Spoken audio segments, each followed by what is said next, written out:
කලින් විඩියකදී පොරොන්දුන විදිහටම අපි රියක් පටන් ගන්නයි හදන්නේ මිට කලින් අපි රියක් නේටව වීඩියෝ කීපයක් ගෙනවා දැන් ඒක තෙක්කම රියක් වීඩියෝ එක්කම රියක් නේටව් විඩියෝ සිරිස අධිකටම අපි කටිනව කරන්න හිතාගෙන ඉන්නවා එතකොට මේ රියක් සහ රියක් නේටව් ගැන කතා කරනකොට රියක් නේටව් කියන්නේ එන්ටය ෆ්‍රේම්මාර්ක් එකක් එතකොට රියක් කියන්නේ JavaScript ලයිබ්‍රරි එකක් මේක ඇඩ්වාන්ස් ෆන්ක්ෂන්ස් පාවිච්චි කරලා වෙබ් ඇප්ලිකේෂන්ස් හදන්න පාවිච්චි කරනවා රියක්ට් ඒ වගේම රියක් නේටව් පාවිච්චි කරන්නේ මොබයිල් ඇප්ලිකේෂන්ස් වගේ ක්‍රොස් ප්ලැට්ෆෝම් වල තියෙන කියන්නේ එක ඩිවයිසස් වලට හරියටම ගැලපෙන්න එක රෙස්පොන්ස් වෙනස් එක වගේ දේවල් වලට හරියටම හරියන්න ඇප්ලිකේෂන් සදන්න ගොඩක් කලාවට මොබයිල් ඇප්ලිකේෂන් සදන්න පාවිච්චි කරනවා රියක් නේටව් ඉතින් අපි රියක්ට් පටන් ගන්න කලින් අපි බලන්න ඕන කොහොමද මේක අපේ කම්පියුටර් එකේ ඉන්ස්ටෝල් කරගෙන වැඩ කරන්න කියන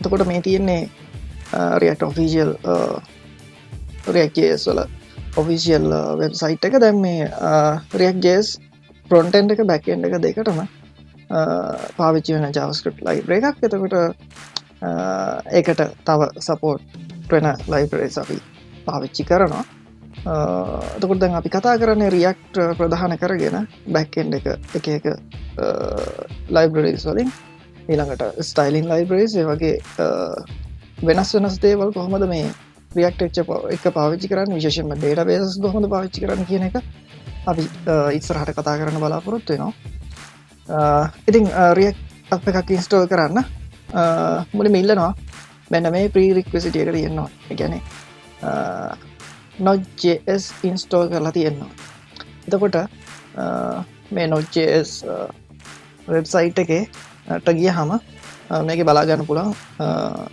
දැනට තියෙන ලේටස්ට් වර්ෂන් එක මොකක්ද කියලා මේ ඔක්කොම ලින්ක්ස් මම වීඩියෝ ඩිස්ක්‍රිප්ෂන් එකේ දානවා දැනට තියෙන්නේ 16.1.4 කියන වර්ෂන් එක තමයි LTS විදිහට තියෙන්නේ එතකොට මේ මෙන්න මේ කරන්ට් කියන වර්ෂන් එක ගන්න හොඳ නැහැ මේ රියක්ට් එක වැඩ කරද්දි මොකද මේකේ රියක්ට් ඉන්ස්ටෝල් කරොත් මේ කරන්ට් වර්ෂන් එක දාලා එකේ කවුල් එන්න පුළුවන් ගොඩක් වෙලාවට අපි පාවිච්චි කරන්නේ මේ LTS ඒ කියන්නේ ලේටස්ට් ස්ටේබල් වර්ෂන් එක ඒක නිසා ඩවුන්ලෝඩ් කරනවා නම් මෙතනින් ඩවුන්ලෝඩ් කරනවා නම් මෙතනින් exe ෆයිල් එක ක්ලික් කරලා ඩවුන්ලෝඩ් කරගන්න පුළුවන් ඩවුන්ලෝඩ් කරලා ඉන්ස්ටෝල් කරගන්න ඕනේ ඊළඟට අපිට පුළුවන් දැනට අපේ කම්පියුටර් එකේ ඉන්ස්ටෝල් කරලා තියෙනවද කියලා බලන්න මේ NodeJS එක අපි බලමු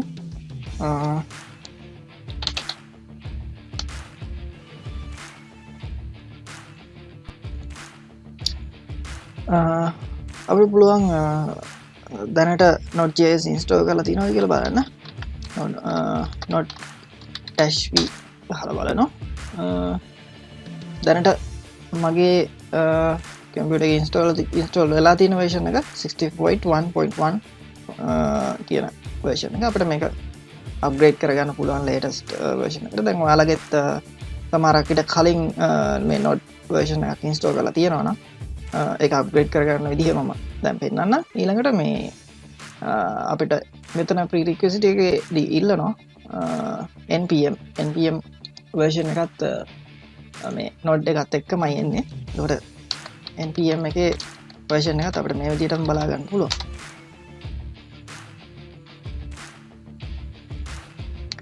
npm 8.3 තමයි මගේ ඉන්ස්ටෝල් කරලා තියෙන්නේ මේක ඉල්ලන්නේ 5.6 වලට වඩා උඩ version එකක් ඊළඟට node version එක 14 වලට වඩා උඩ version එකක් තමයි ඉල්ලන්නේ එතකොට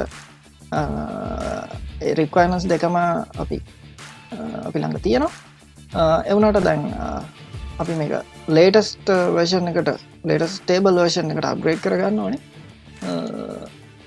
ඒක හින්දා මම මේක අප්ග්‍රේඩ් කරන්න පාවිච්චි කරනවා Chocolatey package manager එක මේක install කරන විදිහ මම කලින් වීඩියෝ එකකදී කිව්වා.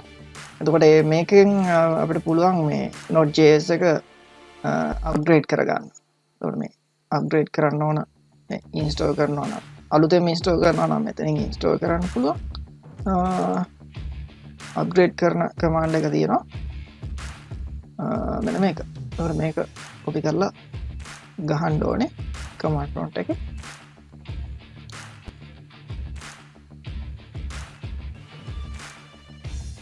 මෙතනදී කමාන්ඩ් ප්‍රොම්ප්ට් එක ඕපන් කරනකොට run as administrator දීලා elevated කමාන්ඩ් ප්‍රොම්ප්ට් එකක් වින්ඩෝ එකක් තමයි ඕන වෙන්නේ.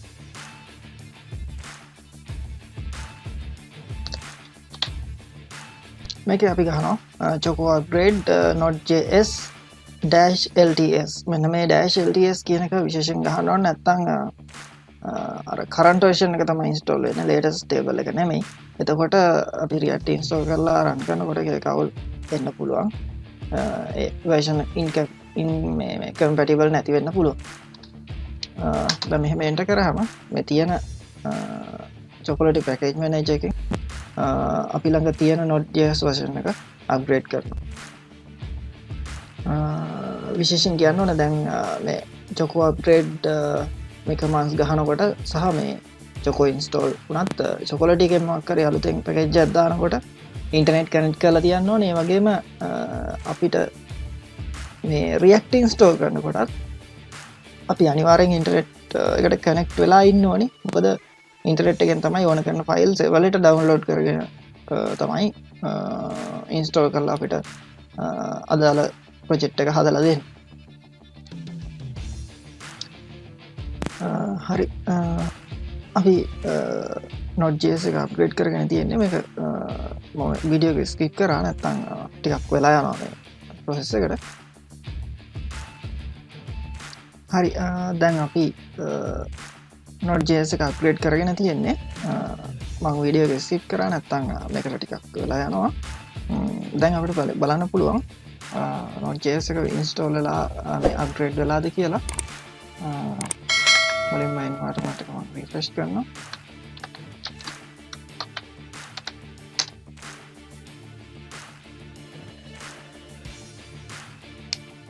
දැන් අපිට අපහු Node-v ගහලා බලන්න පුළුවන් Node version එක මොකක්ද කියලා.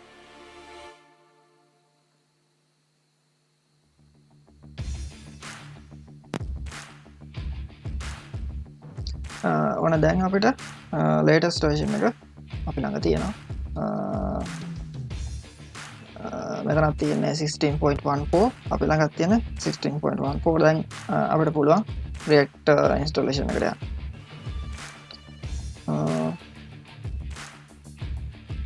දැන් අපි React app එකක් හදන්න පටන් ගන්නකොට මේ අපි මේ application එක හදා ගන්න ඕන folder එකක් තෝරගෙන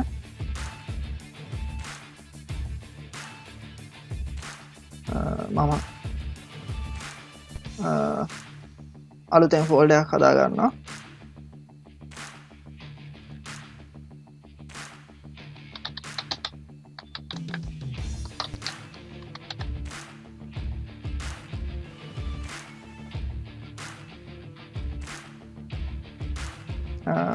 අපිට පුළුවන් දිගටම මේ React වලින් කරන project මේ folder එකේ කරන්න මේ channel එක ඇතුලේ. දැන් අපිට මෙතනින් command prompt එක open කරගත හැකියි. මෙතනින් open කරගෙන මේ folder එක ඇතුලේ අපි මේ project එක හදනවා.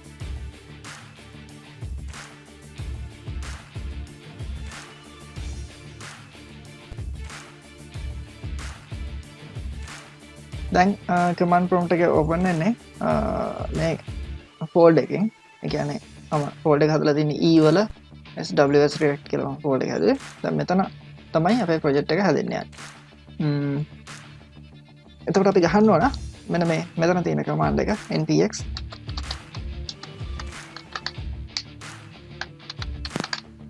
create react tab කියලා දාලා space එකක් තියලා අපේ application එකේ නම දෙන්න ඕන. දැනට මම දෙන්නම් අපේ channel එකේ නම්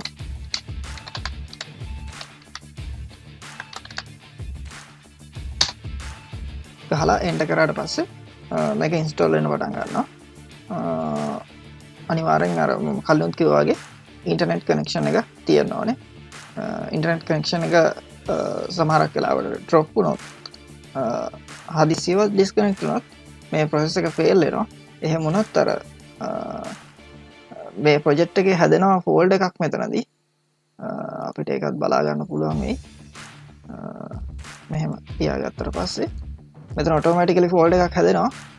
හදිසියවත් මේක fail වුණොත් මේ installation එක fail වුණොත් ආපහු install කරද්දී ඒ folder එක delete කරලා දාලා ආපහු මෙතන මේ command එක ආයෙමත් run කරන්න ඕන.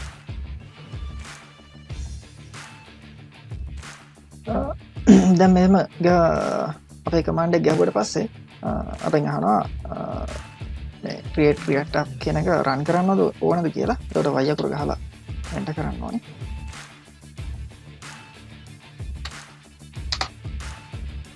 එතකොට මේක download වෙලා install වෙන්න පටන් ගන්නවා. දැන් මෙහා පැත්තෙන් අපිට පෙවුණා මෙතන අලුතෙන් අපේ project name එකට හරියන්න folder එකක් automatically generate වෙනවා.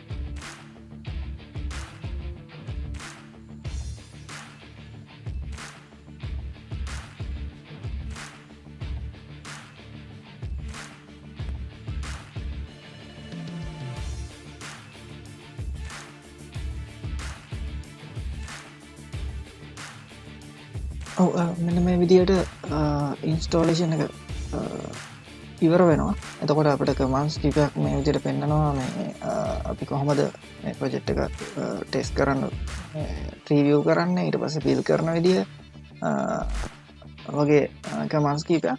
ඉතින් අපිට පුළුවන් මෙතනින්ම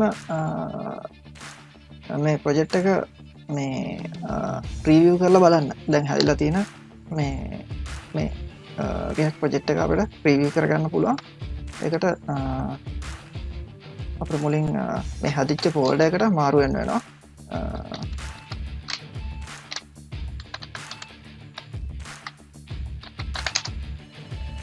අපි හදිච්ච folder එකට ගිහිල්ලා මෙතනින් අපිට පුළුවන් npm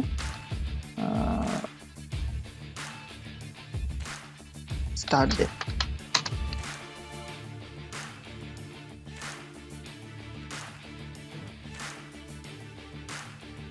එතකොට වෙබ් browser එක open වෙනවා මේ විදියට localhost 3000 port එකෙන් default port එක තමයි 3000 port මේ port එක මේ React frontend එක preview කරන. එතකොට මේ project එක build වෙලා temporary build එකක් හැදිලා අපිට preview එක බලා ගන්න පුළුවන් ටික වෙලාවකින්.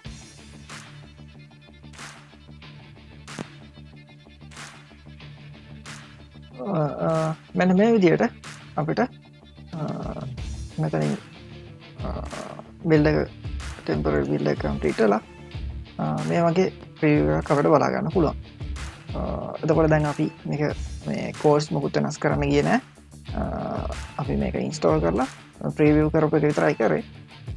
අපි ඊළඟ වීඩියෝ එකෙන් බලමු කොහොමද මේ preview එක edit කරගෙන අපිට ඕන විදිහේ application එකක් හදාගන්න අපිට ඕන විදිහේ interface එකක් හදාගන්න පටන් ගන්න කොහොමද කියන එක. අපේ මේ වීඩියෝ සීරීස් එකක දිගටම එකතු වෙලා ඉන්න channel එක subscribe කරන්න. ඒ වගේම bell icon එක click කරන්න, වීඩියෝ එක like කරන්න.